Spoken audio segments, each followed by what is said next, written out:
ये जो DP works की बात बोली जाती है, ये डीपी वर्क्स क्या है?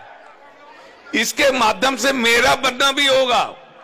जब किसी को हम बोलने जाएंगे तुम सिगरेट मत पियो, तो मुझे पहले छोड़ के बोलना पड़ेगा। यदि मैं किसी को बोलने जा रहा हूं नाम ध्यान करो, तो मेरा मन वो बात सुन रहा है, मुझे भी नाम ध्यान करना होगा। ये मैन मेकिंग एक बहुत बड़ा प्लेटफॉर्म है डीपी वर्क्स। एक एक आदमी को हम हर दिन ये सोचना होगा आज फलाना आदमी के यहां जाएंगे, उसके पहले मुझे अपने को चार्म करना होगा, चार्ज करना होगा। Charm yourself if you want to charm everyone. और डीपी वर्क्स का मां लोगों का दायित्व ज्यादा है। मां लोग जो बेस, जो पारिवारिक जीवन का बेस तैयार करती है, मां का दायित्व होता है वो अपने पति को इष्ट के तरफ ठेले। मां का दायित्व होता है बच्चों को इष्टमुखी बनाए।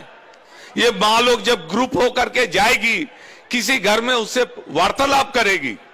हम लोग सीधे बोलते हैं, नाम ध्यान करते हैं, इष्टभीति करते हैं, ऐसे नहीं। उसका अंतरंग रूप से उसके साथ मिलना होगा। एक नजर उसके घर में देख लेना है ठाकुर जी को कैसे रखता है। बहुत सारे देवी देवताओं के बीच में ठाकुर को रखा है क्या? तब उसको अलग से कैसे रखना होगा बाद में आके समझाना है। उसका सुख दुख दर्द की बात सुनना होगा।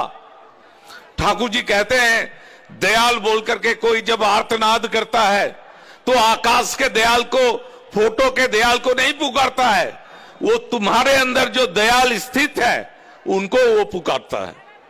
इसीलिए उसके सुख दुख का साथी बनना होगा।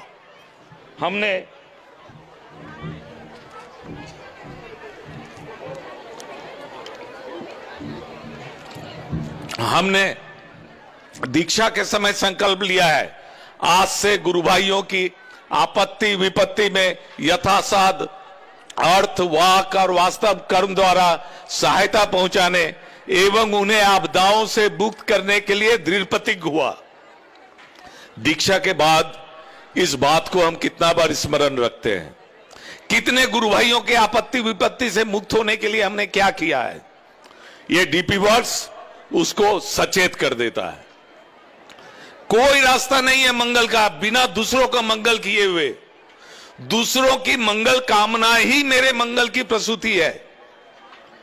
मैं किसी को कुछ बोलूं या किसी से सुनूं, उससे मंगल नहीं होगा, वास्तव रूप में करना होगा।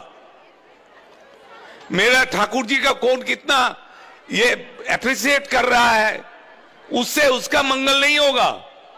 वो एक कॉम्प्लेक्स है, वो थोड़ा सा सुरसुरी उसको मिलेगा, लेकिन जब तक वो युक्त नहीं होगा, धरो करो बनो पाओ, this is the philosophy of Thakur.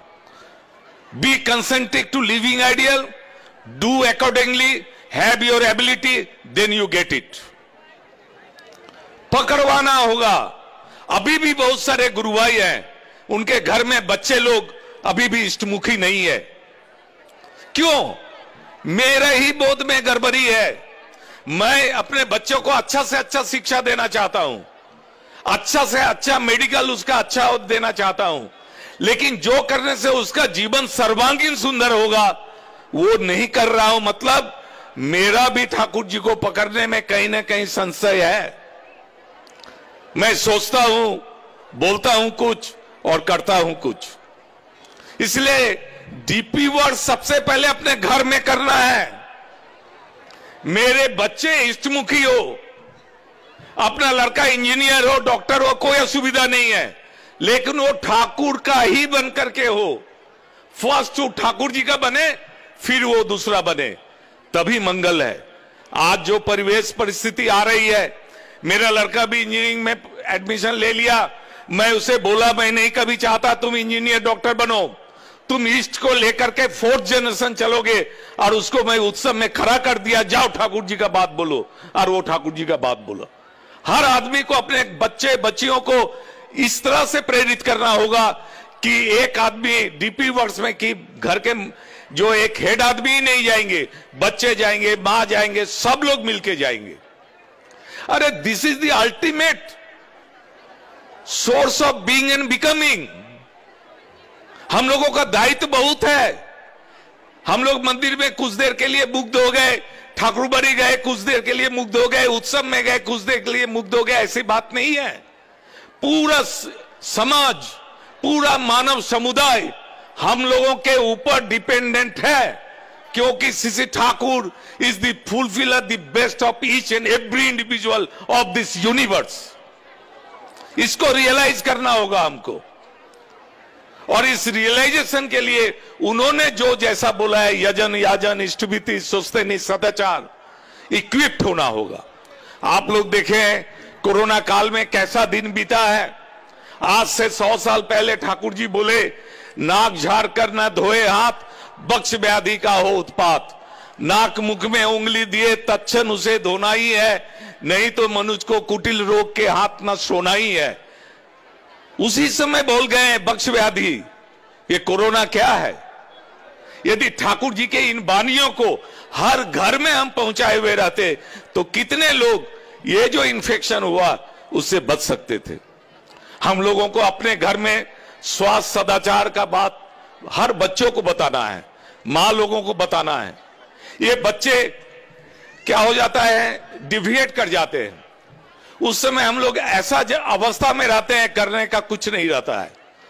बचपन से ही मां को उचित है कि बच्चे पिता के लिए करे, पिताजी जूता पॉलिश करे, पिताजी का पैर दाब दे, पिताजी कहेंगे मां का सेवा करो। डेली एक्टिविटीज होना चाहिए, दैट इज मातृभीति पितृभीति। ये these are the small activities. इसको हम जनरेट नहीं करने से वो आदमी अच्छा नहीं हो सकता।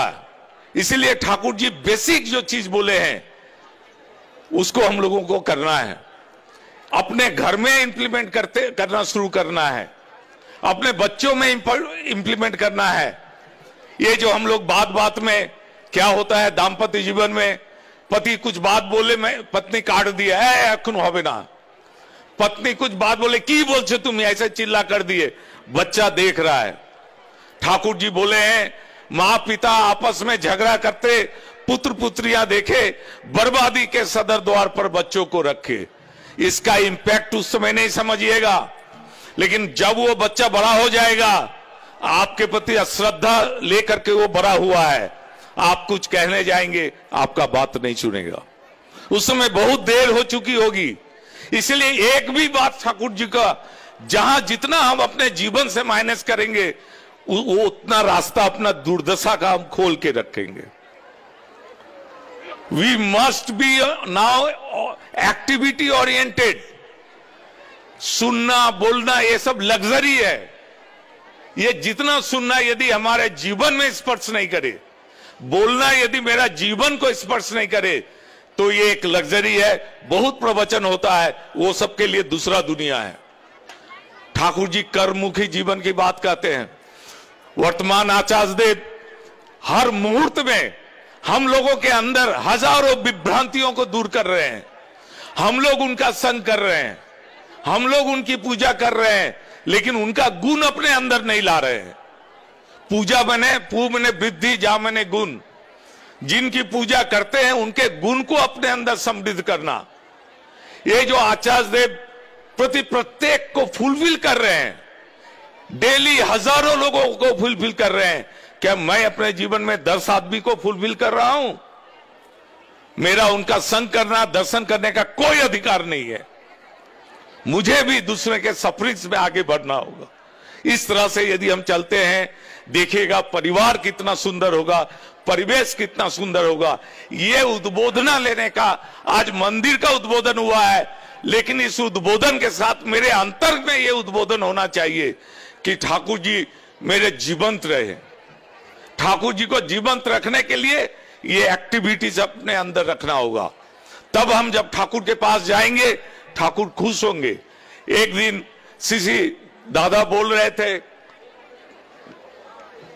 युग पुरुषोत्तम का विग्रह को, फोटो को कोई मूर्ति या फोटो समझ के प्रणाम करता है, वो पतित होता है, वो जीवंत है ऑलवेज। मुझे बचपन में पूज्य अविंदर का बचपन का याद है। हम लोग नाट मंदिर में बैठे थे, सीसी दादा बैठे थे, कीर्तन हो रहा था, पूजने अविंदा इतना छोटा थे, वो सीधे ठाकुर घर में चले गए और सीसी दादा हम लोगों को बोल रहे हैं, वह देखो अभी ठाकुर से बातचीत कर रहा है। अब बात कर रहे थे वो। ये जन्मगत उन लोगों को ठाकुर को जीवंत बोध करने का ये उन लोगों के ठाकुर परिवार में ये शक्ति है। हम लोगों को भी